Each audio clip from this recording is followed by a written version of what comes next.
Hi, this is the Fiery Joker, and I just saw the new Call of Duty reveal trailer for Call of Duty Ghosts. Yeah, I'm not feeling it. It's me, like every other gamer, I'm sick of seeing a new Call of Duty game every year. Don't get me wrong, I love the franchise. I will defend it to the death. But I would like for them to take a break. I mean, too much of a good thing is a bad thing. It's like, yes, I liked every single Call of Duty except for the Black Ops games that can be debated. I've talked about Black Ops 1 in my top 10 overrated video games. I've talked about Black Ops 2 in a previous Unscripted, and how that one just personally irritates me. It's not really bad. I just found it kind of lacking. Anyways, they didn't really show much in the Call of Duty Ghosts trailer. I still knew it was coming, and they already announced it at the beginning of the year that they were doing another Call of Duty game. And if we're gonna be honest here, who wasn't gonna expect a Call of Duty game at the end of this year? Still, like any loyal fan of the franchise, I'm probably gonna buy the game. I'm not a fan of judging things till I try them, so who knows? Maybe this one will be a reboot. Infinity Ward seems to think so. Whatever's left of it. So yeah, time to get to some questions. This first question comes from a user named Zodiac195. Do you have a favorite guilty pleasure? Well, you all know one of my biggest guilty pleasures. If you've seen my top 10 nostalgic video game songs, yes, my favorite guilty pleasure is Superman 64. Yes, I am ashamed to admit that I liked the game. Superman 64 was, I don't know, I just had a lot of fun playing that game because, well, it was Superman. I kind of liked Superman at that age, and to be honest, I think I was kind of too stupid to realize when I was playing a bad game.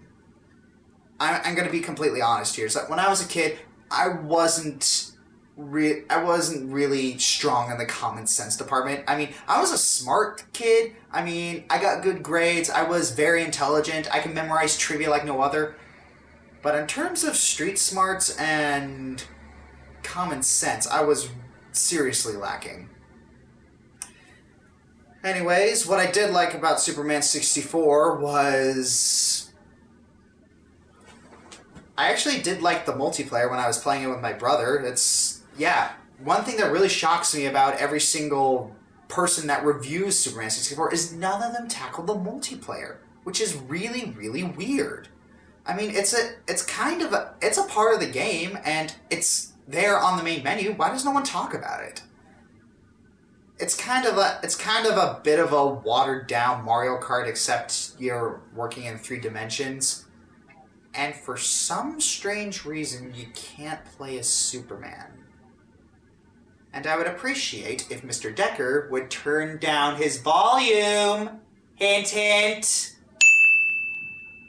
And he's not listening.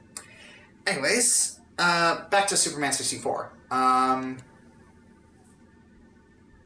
what a lot of people didn't know is that in Superman 64, you didn't have to fly through the rings. If you actually tweak the settings and change to an easy mode, you didn't have to fly through rings at all, and you just had to fly from point A to point B. It was that easy. And another thing that I liked about Superman 64 was the insane amount of glitches. It's like whenever I found these glitches, I actually kind of felt powerful. It's like I felt powerful, like I was breaking the game. It's like I could do so many things because I have control over this game. It was really weird. And I also cheated. I used cheats to get through the game. I looked online, found a couple cheats, found a couple level hacks, level jumping cheats. I found some infinite powers cheats. I found invincibility cheats. So yeah. And I think the reason that I still don't hate Superman 64 was, really, it's because of the nostalgia.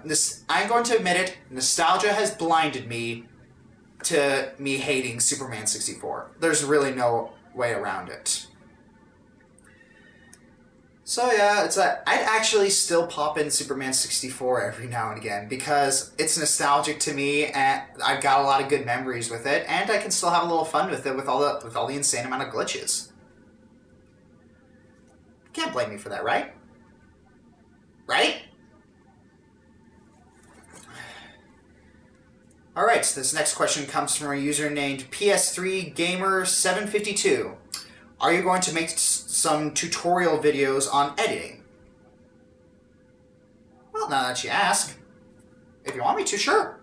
I'd be more than happy to show you how to make something. I could go through one of the processes that I used for making an effect, but thing is that it's only going to work if I demonstrate using the program that I have, which is Magic's Movie Edit Pro. So, and a lot of people like to use Sony Vegas. All-Trucker Flame uses Sony Vegas. A lot of other people use Windows Movie Maker, the fools. But, yeah, I'd be more than willing to do it if you guys want to see it. I mean, it'd give me something to do, considering I haven't released a major project this month, and I'm very sorry for that. Thing is, I'm waiting on footage from certain people, that I would like to get sent to me, and I know you're watching.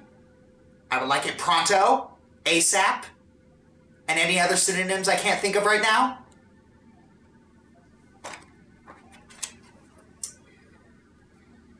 Next question comes from a user named Dr. Mythbusters. Do you think Valve will ever reach a point where their games will stop being focused on high quality for maximum profit? That implies that all Valve games are good, which they are not. I won't say that any Valve game is bad, per se. I really don't want to say. Okay. Like Ballspawn, I find a lot of Valve games mediocre. None of them are bad. I just find them meh. I like Portal. I like Left 4 Dead 2. I like Team Fortress 2. I don't like Half-Life. I don't like Counter-Strike. I'm sorry. But those games just don't do it for me. So, in regards to the question, well, considering Gabe Newell's still the head of Valve, and he's continuing to point it in the direction that it is, I don't see it happening anytime soon. It might happen if Valve changes CEOs, but I don't know. It's like, considering the constant articles that I see online about how pleasant Valve is a place to work, and how their work is infrastructured, I honestly don't see it happening. I'm pretty sure they'll continue to make games. They'll continue to make good games, even though some of them might just be mediocre. My opinion. But yeah, bottom line, I don't see it happening. Next question comes from a user named Zane Russell. Do you read comics? And if so, do you have a favorite? Well, it depends on what you mean by comic and what we qualify as comics. I mean, do we mean printed comics? Do we mean digital comics? Do webcomics count? Well, I guess I go in order. In terms of printed comics, I really don't read any of the Marvel or DC stuff. I never really felt the compulsive need to buy any Marvel or DC comics or any of the other stuff, really. In all honesty, I'm actually more into the newspaper comic stuff. I'm into more of the Foxtrot. I'm into Dilbert. I'm into Luan. I'm into Garfield. I'm into Foxtrot. Foxtrot is probably my favorite comic out there because that is my family. Foxtrot is my family. And I was that nerdy kid that knew everything. I had an older brother who was the jock. I had a sister who was the sister. And I wouldn't say my dad was a screw up in everything that he does, because my dad was actually very handy in the things that he did. But I just relate so much to the characters of Foxtrot. In terms of digital comics, I suppose we could count webcomics in there. I do follow a lot of daily webcomics. I mean, I follow So You're a Cartoonist because I still think that guy is good no matter how many times his art style changes. I like It Sucks to Be Ouija. That one's pretty good. What other webcomics are there? Oh, another one of my favorites is Terminal Lance, which is basically the life of it's basically the life of a grunt assault man and the shenanigans that plagues a grunt's everyday life. And it doesn't just apply to grunts in the Marine Corps. It applies to a lot of the jokes that he makes are universal, which is really good. I can't really think of any other comics that I really like right now, but I don't know. If I think any harder, my brain's probably gonna go, "Cut!"